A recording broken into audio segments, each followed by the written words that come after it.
দেখেন, আমি শত দুঃখের মাঝেও কিন্তু সুখী সবসময় মনে করি। তার কারণ আমি তো কর্মের ঊর্ধ্বে না। এই জন্যেই আমার কর্মকে আমি সবসময় ভালো মনে করি। তার কারণ দেখেন, আমি এত টেনশন বা প্যারা নিয়ে চলাফেরা করি না। দেখেন, আপনার যতটুকু প্রয়োজন তার চেয়ে যদি বেশি করতে যান আপনি, অবশ্যই আপনার শরীরে প্রেশার দেওয়া লাগবে, প্যারা ফালা লাগবে। প্যারা ফালাইতে গেলে পারি আপনার কিন্তু যে কোনো কাজ করতে হইব,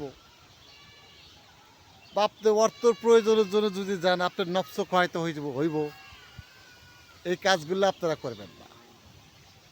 দেখেন, এগুলোর জন্য কিন্তু আমরা অতি সকালে মৃত্যুর স্বাদ কিন্তু আমরা সবসময় গ্রহণ করতেছি। নিজেদের কিছু ভুল কাজের জন্যই আমরা শরীরে প্রেশার নিয়ে কাজ করি। এই জন্য আমাদের শরীরে প্রেশার পড়ে যায়।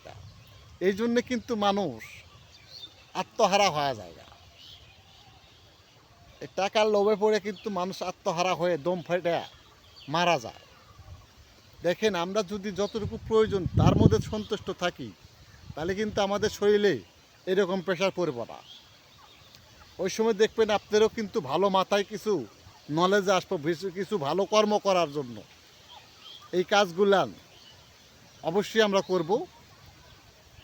একে অপরের সাথে আমরা থাকারও চেষ্টা করব।